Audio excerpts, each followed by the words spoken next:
குருர்பிரம்மா குருவிஷ்ணு குருதேவ மகேஸ்வரः குருசாட்சாத் பரபிரம்மம் தஸ்மை ஸ்ரீகுருவே நமஹ. கடவுள் அருள். வணக்கம் நண்பர்களே.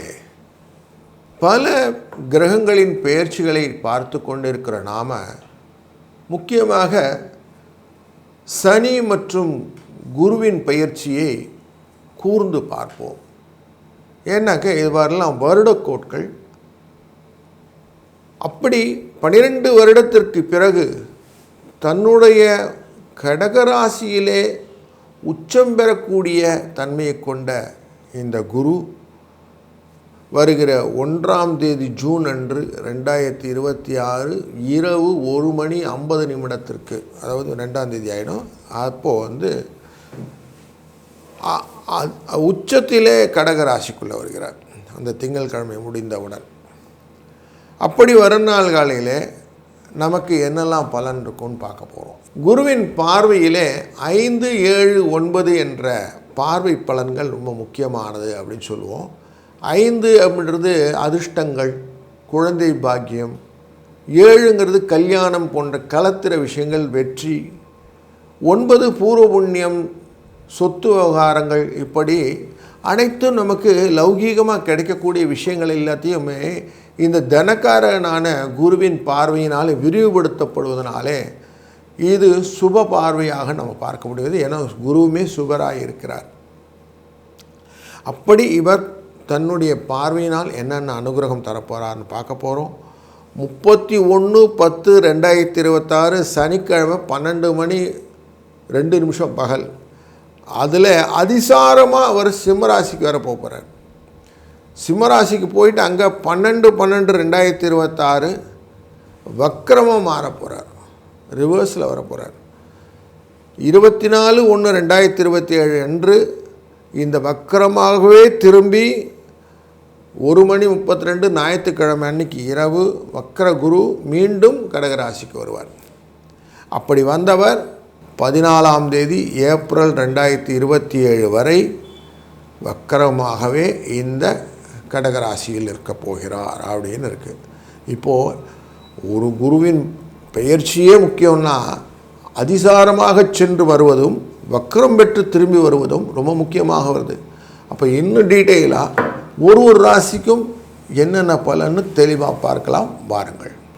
எதிர்கால திட்டங்களை எல்லாம் செயல்படுத்த முயற்சிகளை எடுத்து அதிலே வெற்றி காணக்கூடிய விருச்சிக ராசி அன்பர்கள் நீங்கள். உங்களுக்கு இந்த குருவானவர் 2ஆம் இடத்துக்காரர் மற்றும் பஞ்சம அதிபதிக்காரர். இவர் எங்கே உட்கார்றாருன்னா 9ஆம் இடமான பூர்வ புண்ணிய ஸ்தானத்தில் உட்கார்ந்து உங்கள் ராசியை பார்க்க போகிறார். அப்போது உங்கள் ராசியை குரு பார்க்கறதுனால சனியை பஞ்சமத்தில் பார்க்குற பல்வேறு துன்பங்களை உங்களுக்கு கொடுத்து கொண்டிருக்கக்கூடிய சூழ்நிலை, லாபத்தை குறைத்து குழந்தைகள் விஷயத்திலும் கவலைகளை மனதிலே கொடுத்து கொண்டிருக்கக்கூடிய சூழ்நிலையில் இப்போ குருவின் பார்வை ஜெயமாக மாற்றிவிடும், எல்லாத்தையும் வெற்றியாக மாற்றிவிடும். உங்களுக்கு யோகாதிபதி சந்திரன், அந்த சந்திரனின் வீட்டிலே தான் குரு அமர்கிறார், அமர்ந்து உச்சம் பெறுகிறார். அப்போ பார்க்கறதுன்ற பார்வை நல்ல பலனை தரும். 5ஆம் பார்வையாக குரு உங்கள் ராசியை பார்க்குறார். அதனால் உடல் நலனிலே நல்ல முன்னேற்றம், ஆரோக்கிய மேம்பாடு, நல்ல ஹெல்த்தியாக இருக்கலாம். உடற்பயிற்சி செய்வது, மன தெளிவுக்கான வாய்ப்பு எல்லாம் நல்லாயிருக்கும். 3ஆம் இடமான முயற்சி ஸ்தானத்தையும் மகர ராசியை பார்க்கிறார். அப்போ எடுத்த காரியம் தடையில்லாமல் நடக்கும். தொடர் முயற்சிகள், நினைத்ததை சாதிக்கக்கூடிய அந்த தைரியம் எல்லாம் கிடைக்கும். தொழிலில் நீங்கள் எப்படி இருந்தீங்களோ அதை மேன்மேலும் வளர்ப்புக்காக வாய்ப்புகள் நிறைய. சந்திரனின் இடத்திலிருந்து குரு பார்க்கிறார். அதனால் திடீர் பண வரவிற்கான வாய்ப்புகளும் கொடுப்பார். குடும்பத்தில் சுபகாரியம் நடக்கும். புனித தீர்த்த யாத்திரை சென்று தெய்வ வழிபாடுகளை செய்வதனாலே, குருமார்களின் ஆசீர்வாதத்தை பெறுவதனாலே, நல்ல செயல்கள் செய்வதனாலே நன்மைகள் உண்டு. பூர்வ புண்ணிய ஸ்தானத்தை குரு பார்க்கிறார். அப்போ குருவுடைய அந்த சனி அங்கே அமர்ந்திருக்கிறார். அவரை பார்க்கக்கூடிய சூழ்நிலையினாலே பூர்வீக சொத்துக்கள் சம்பந்தப்பட்ட பேச்சுக்கள், உங்களுக்கு சாதகமாக அமையும். ரொம்ப நாளாக குலதெய்வமே தெரில சார், குலதெய்வ வழிபாடுன்னு சொல்கிறீங்க, அதெல்லாம் இப்போ நடக்கும்.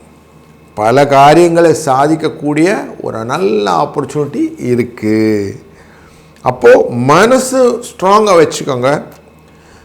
இந்த அரசியல், பொது வாழ்க்கை இதிலெல்லாம் இருக்கிறவங்களுக்கு மதிப்போடு இருக்கக்கூடிய சூழ்நிலையும் இந்த காலகட்டம் கொடுக்கும்.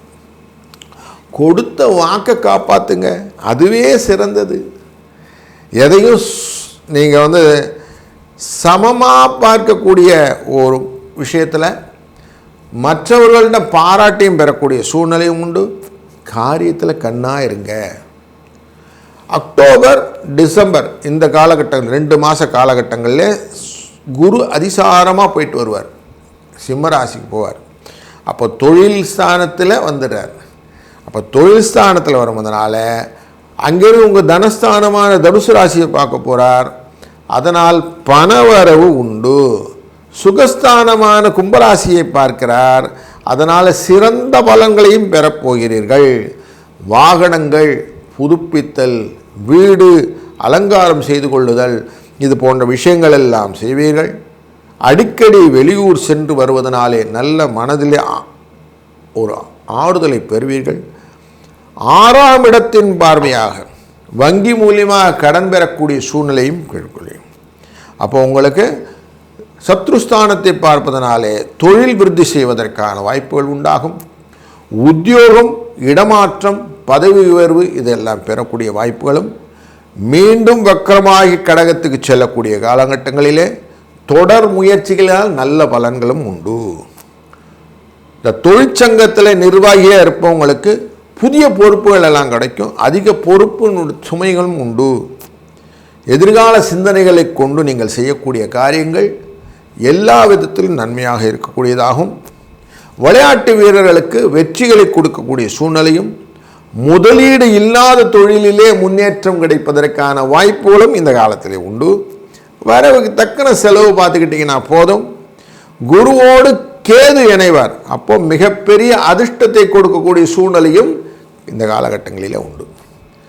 வியாழக்கிழமை தோறும் நவகிரகத்தில் இருக்கக்கூடிய குருவுக்கு தீபம் ஏற்றி சர்க்கரை கலந்த பொங்கல் நைவேத்தியம் செய்து மனமுருக குரு பகவானை வேண்டிக் கொள்ள உங்களுக்கு எண்ணம் போல் வாழ்வு தருவதற்கான வாய்ப்புகள் உண்டு. கண் சார்ந்த சிகிச்சைக்கான பொருளாதார உதவிகளை செய்ய நன்மைகள் பல உண்டாகும்.